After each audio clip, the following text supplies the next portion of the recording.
Good morning, everyone. Side note, I've been using this wrong this whole entire time. So in case you ever get yourself a microphone, the light should be green. I didn't realize that. So I haven't been using any microphone at all because the light's been blue in all my videos since I've had it, since around December. So I've been recording videos with a microphone that hasn't been on. Today I saw one of the funniest videos I've ever seen in my entire life, and it was about Generation X. I am Generation X. I wanted to tell you things that happened in my childhood, and if you're Generation X, you might relate. If you're not, you might go, what? The first thing I want to mention is that OG, like OH space GEE, used to mean OG, like oh well. Now it means OG, the letters, and it means original gangsta. The second thing is goat used to mean a farm animal. I grew up on a farm. We had goats. When my son was in high school, he came home at the end of the year, right before graduation. He said, "Mom, you're never going to believe it. They're nominating you for goat." I was offended. I was insulted. Goat. Dirty old farm animal that people raise to eat their grass. My daughter, on the other hand, she was older. So she stood back and she went, "Bruh, you better run, calling Mom a goat," because she knew I didn't know what it meant. I'm thinking dirty farm animal with horns. He's talking about goat, greatest of all time, because I had baked for his band and his other clubs, and the kids thought I made the best cookies. So I was actually being honored in a respectable way. But when I heard I was being nominated for goat, when I was growing up, one of our neighbors, who was very good friends with the family, she had a daughter, and they had a station wagon. So every so often, we kids would all pile into that station wagon, and it could hold a lot of us because there were no seatbelt laws. And she would make popcorn on the stove, homemade, and she would put it in brown grocery store bags, pack some candy, and pack some sodas, bring it all to the movie theater in that old station wagon with all of us kids, and we would sit there and share the bag of popcorn, and she'd bring those party cups for the soda, and she would distribute the soda to us, and nobody ever said a word. That was actually a thing back then. We didn't have to buy concessions at the movie theater. We brought our own in. I can remember my aunt inviting me to go grocery shopping with her and her 4 boys. They were my cousins, and they were around my age. One was a little older, the middle 2 were around my age, and then there was a younger one. And we would all pile in her station wagon. And at the time, we had a wholesale club, but not what it is today. Not like a BJ's or a Costco or a Sam's Club.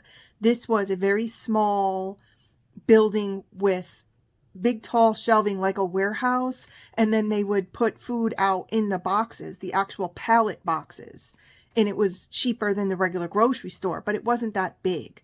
You could get 3-liter bottles of soda there, and you could get party bag size of chips, which were the size of body pillows back then. A party size bag of chips today is much bigger than this notebook. But a party size of chips back then was the size of a body pillow. And together it was less than $2. I think they came to 89 cents a piece. She would take us all home. She would make tuna noodle casserole, and we would sit there and eat it until we were stuffed. I'm actually embarrassed today to go to the store to buy ingredients for tuna noodle casserole. Now, my daughter loves tuna noodle casserole. However, my experience hasn't been as favorable as when it was when I was a child growing up. Today, you go in the store, first of all, you put fish in your cart and people think radioactive waste. So they're not looking at you with respect. They're not sitting back going, "She's making the tuna noodle casserole with all that tuna." Oh no, they're judging you because you're feeding your kids such unhealthy stuff, especially those potato chips. Another thing that was different back then was gyms. There were no gyms here until I was about 17 years old, maybe 18, and they were not co-ed gyms. These were women-only gyms. Now, there may have been gyms for men, but I didn't see any around. Of course, I went to the ladies' gym, and this particular gym had like 10 members, and we got together every day. We did our little aerobics routine. And now, today, all these years later, there is a gym here on every corner, and they're all at capacity.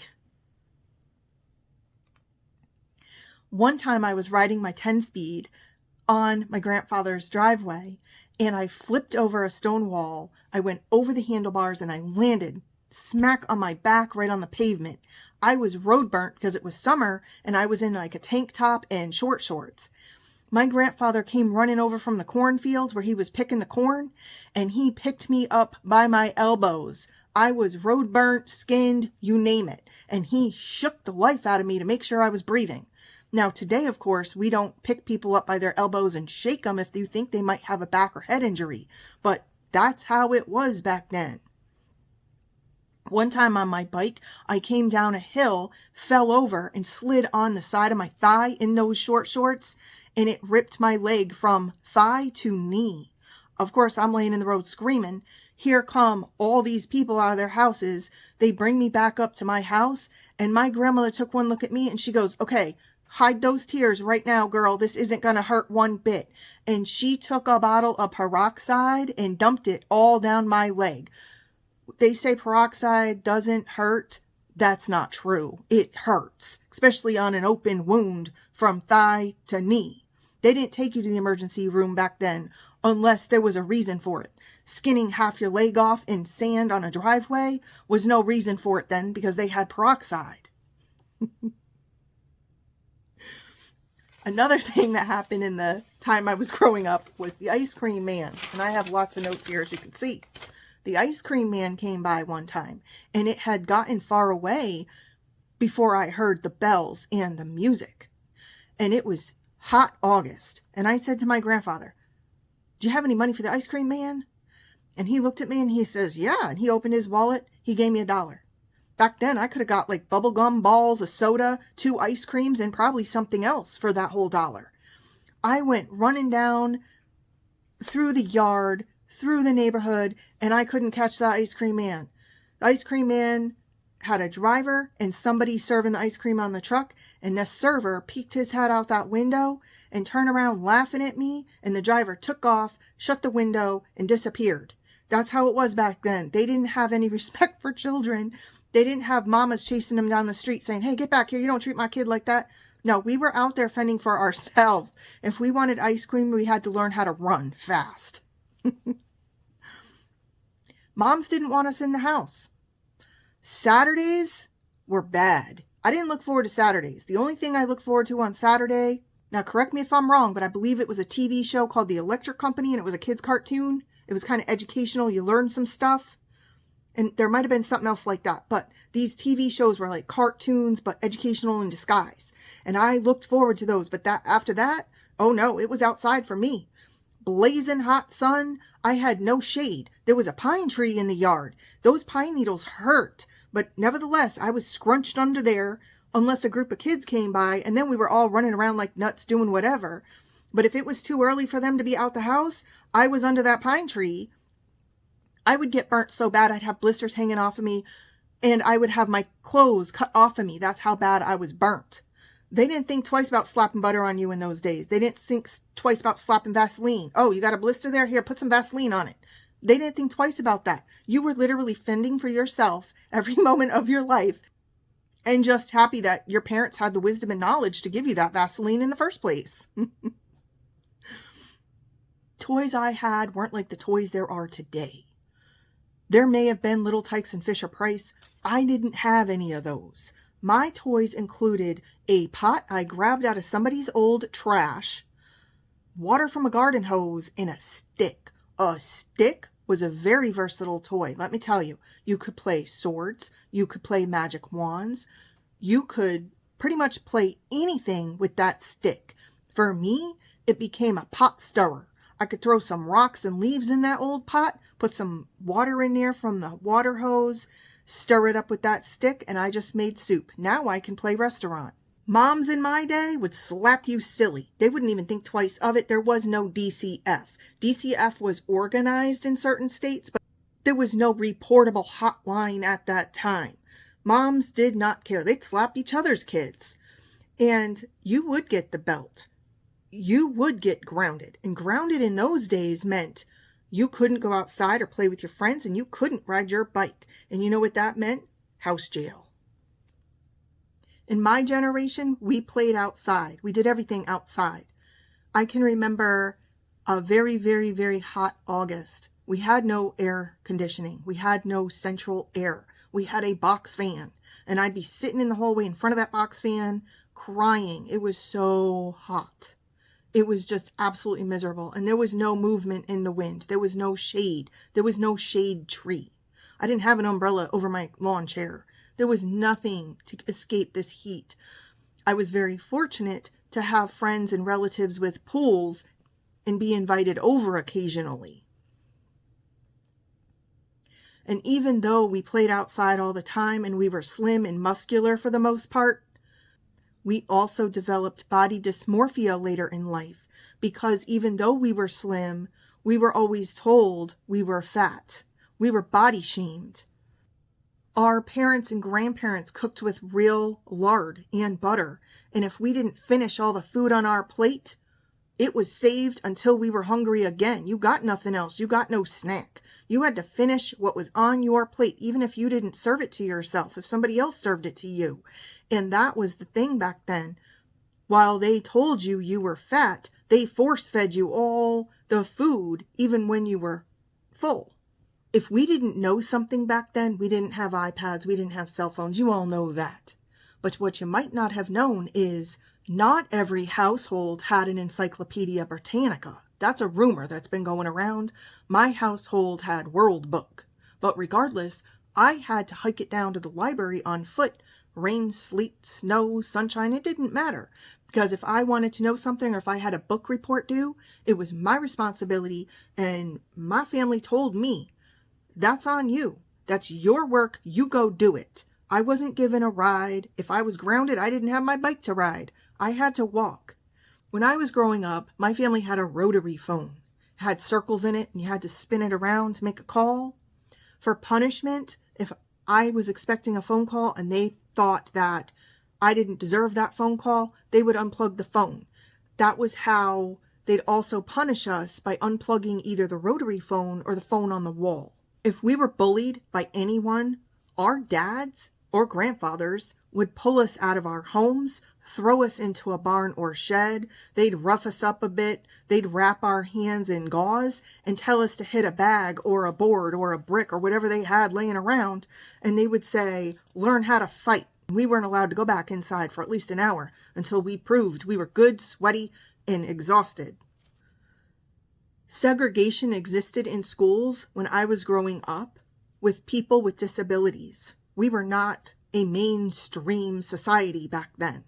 Teachers used paddles and yardsticks to threaten or actually wallop us. If we misspoke, misbehaved, called out of turn, if we did not show what the teacher thought was respect, we got it. I did not look forward to field trips, because field trips meant my grandmother or mother was definitely going to forget to sign the permission slip for me to wear sunblock, and therefore I'd be coming home burnt. Today in schools, there's no permission slip needed if you don't provide your child sunblock. They can't go on the trip. Growing up on a farm meant getting up at 4 a.m., having a cup of coffee, collecting eggs, cleaning out animal pens, and feeding and watering all the animals. And yes, I was 12. We hauled 5-gallon buckets of water, but we also ate the animals we raised. I had a pet bunny named Bluebonnet. I walked her every night on a leash, and she ate the clover in our yard. And then one day, Bluebonnet was gone. I came home from school. I noticed Bluebonnet's pen was empty. I asked my grandmother what happened to Bluebonnet. Did she get out? With worry that a coyote might have gotten her. And my grandmother said, oh, no. Winter's coming. We found somebody to take Bluebonnet in. Until next spring, dear, everything's going to be okay. She's gone to a good home for the winter. I believed that lie until one night I was sitting down eating some small chicken legs. And my grandmother looked at me and she said, how's your chicken? How do you like that chicken? It's good, isn't it? And I looked at her, I said, yeah, it's really good, actually. How come the legs are so small?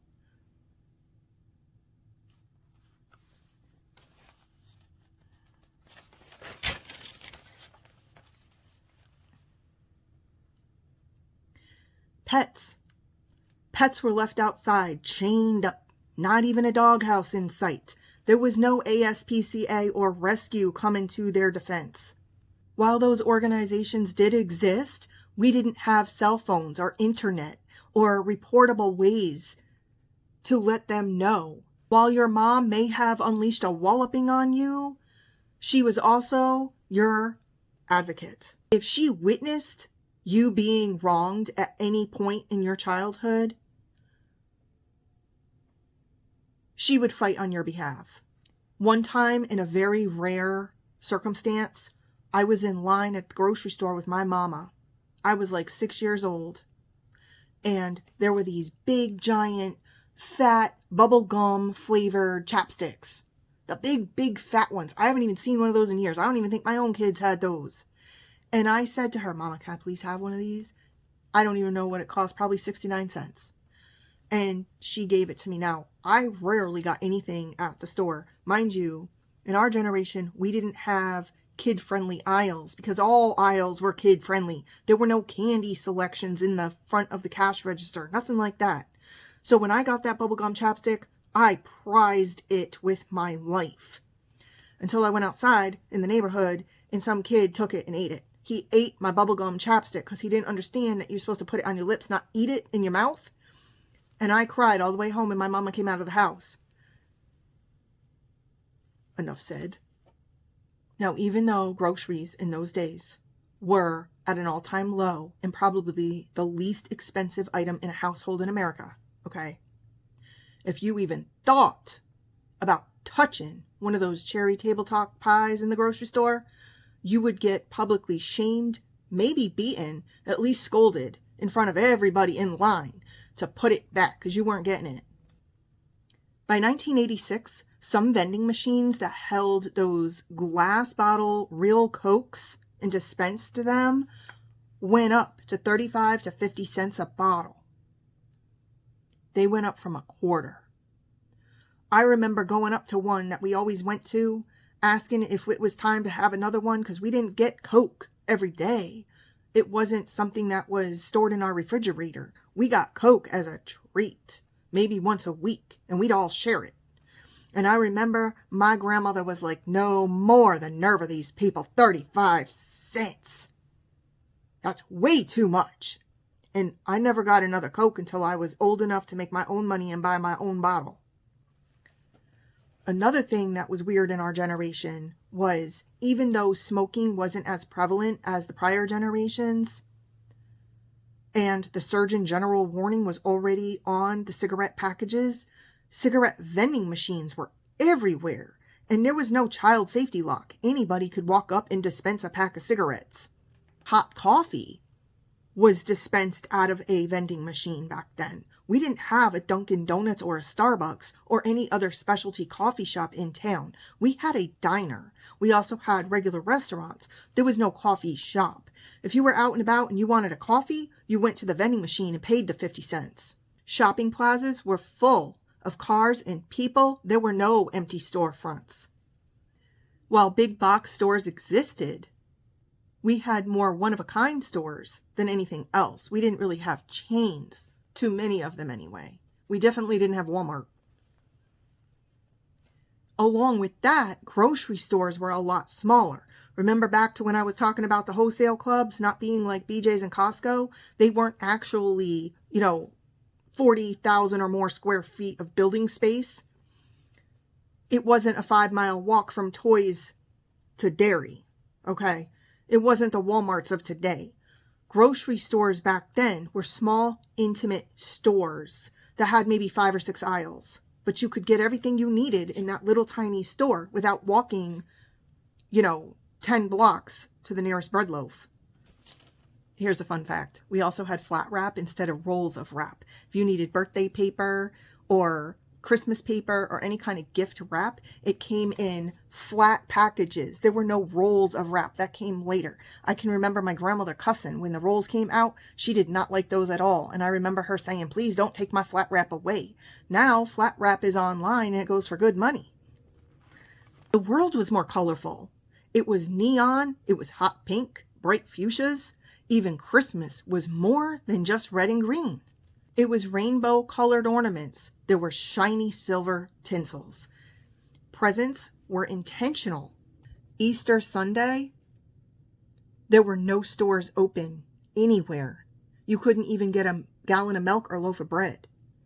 All women and girls dressed up in their Sunday best in dresses, in big wide-brimmed hats, and shiny patent leather shoes. I have pictures to prove it. White was not allowed to be worn after Labor Day. It was taboo. You couldn't wear white slacks, skirt, dress suit, pants, shoes, nothing. Nothing white. The only white I remember after Labor Day were sneakers, and those were the Bobos. Food had designated days, like Prince Spaghetti Night and Friday Fish Fries, along with Saturday night pinto beans and biscuits, or cornbread. Takeout existed, but was reserved for very special occasions. More often than going to a place to pick up food, we had those TV dinners that came in metal trays. We also had tray tables that would come out when we had the TV dinners. That's why you see antique stores today carrying sets of tray tables. They might look all cute and whatnot, but back then it was a necessity. Every person I knew back then smoked, even children. Every household room had an ashtray in every room. Windows weren't rolled down in a car for the sake of the children's breathing. And if you were to complain or question an adult that was smoking in a car with all the windows rolled up, even though you were backseat gasping for air and turning green and about to vomit, that was a big mistake. They cherished those cigarettes more than you, and if you dared say a word, that's fighting words right there, because that was considered disrespect. There were no seatbelt laws. Children often sat up front in the car in the middle hump. But if you did sit in the back, you were on your own. You learned quickly to defend yourself against fast, sharp corners. Because if you didn't, you'd be up flopping on the floor like a fish. But up front in that hump, you always had your mom or dad's arms swing out in front of you if you had to stop short. This next one is like a run-on sentence, so I gotta read it. Public shaming, humiliation, and scolding was a theme. Not that you were subjected to internet bullying because it didn't exist. You were pulled by your ear or arm and forced to apologize to anyone who told your mama you had done wrong. And it was always done in front of a lot of people to make you learn your lesson so that you would never do whatever it was again.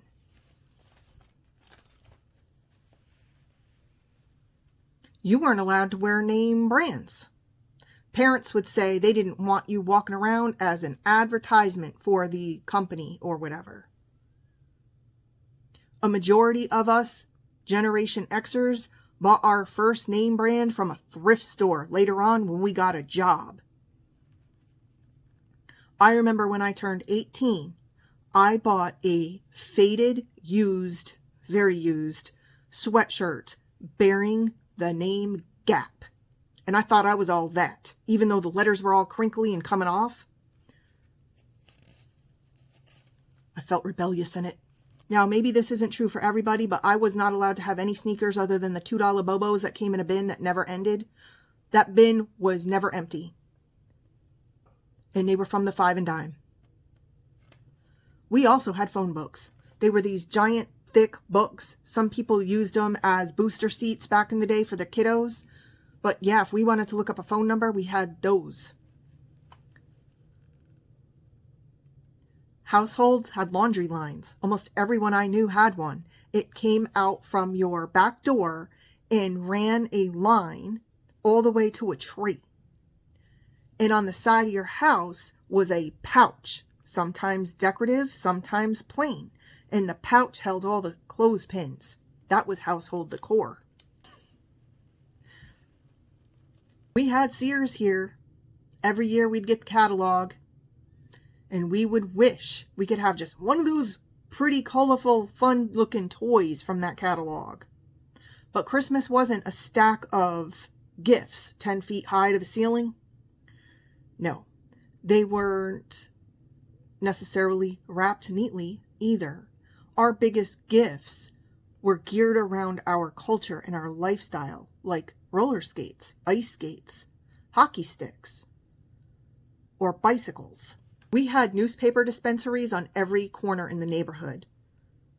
If you didn't want to walk down one block to get the newspaper out of the box, you could have a delivery person throw one on your front lawn every day, or maybe just on weekends.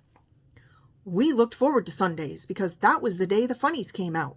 We also had what they called wish papers, which were the sale flyers stuffed in the Sunday paper. And we would take our silly putties and we would smush them into the cartoons because they were in color, and we'd peel them up and it would transfer the funnies to our silly putty. Snow meant sledding. Everybody had a metal runner sled. There were also the wooden toboggans. There were some plastic sleds back then, and then there were the inflatable inner tubes. Every household had at least one parent that would accompany their kids to the sledding hill of the neighborhood, wherever that would be. Sometimes it was at a park, sometimes it was private land. When the parents got cold, they retreated home, leaving the kids to fend for themselves for hours and upon hours, and we didn't come home until we were frozen, walking ice cubes. Many homes had working fireplaces, not gas fireplaces, and our parents would tell us to strip those frozen clothes off, stand in front of the fireplace, and thaw out. And that's skin burn. Holidays meant all family got together. There would be a buffet, including olive and pickle trays lining the table. No one cared about all the people hovering over the buffet, or smoking, or breathing on all the food. We were immune to pandemics. When our parents weren't home, we didn't have 100 TV stations. We didn't have HBO. Well, at least I didn't. We didn't have things like that. In fact, my TV had antennas, and sometimes nothing would come in, and I would have to take tinfoil and wrap those antennas. But eventually, sometimes, I'd be fortunate enough to get reruns of Leave It to Beaver or Brady Bunch. When I went to the pediatrician back in those days, we didn't have eardrops to clean earwax out of our little ears like they do today. They had a metal scraping tool. It kind of looked like a dental pick, and they would stick that right down in your eardrum and scrape that wax. No matter how much you screamed, it didn't bother the doctor. He wasn't finished until he had the last bit of wax out your ear. Now imagine that happening today. Hospitals had actual ERs, not EDs. There is no difference. One is an emergency room. The other one they call an emergency department. They just change the initials of it. The difference between then and now is they wouldn't listen to your ailments and decide that you're crazy and that you need a prescription for a psychologist or a psychiatrist. Back in those days, they actually ran blood work, and if they didn't have an answer, they wouldn't release you until they found it. When we did shop in a store, because there was no online shopping, there was no internet. If we needed something, we didn't have it delivered, unless it was the milkman prior to my generation. But ultimately, we had to go into the store. And we weren't bombarded with cashiers asking us personal information like, what's your email? What's your phone number? Or, do you want to sign up for the store credit card? Many people back then didn't have a credit card. In fact, if you've ever looked up vintage wallets, they didn't even have credit card slots until around my generation. Prior to that, there were no credit card slots because people didn't have credit cards. Cashiers knew how to count change backwards. They didn't have scanners. They had to manually cash out your groceries or your products or whatever it was. Or if it was a retail store, they would have to type in huge SKUs by hand at department stores. And they would do it with the speed of light. They were experts in this to keep their lines down. When I was growing up, I had an aunt that would take a bowl to your head and cut around it, and that was called the bowl cut. And if you look back in old pictures, many, many, many people had that same haircut.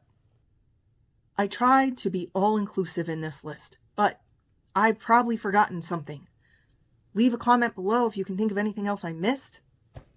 Thank you so much for watching. I hope you enjoyed the humor in this video. Take care.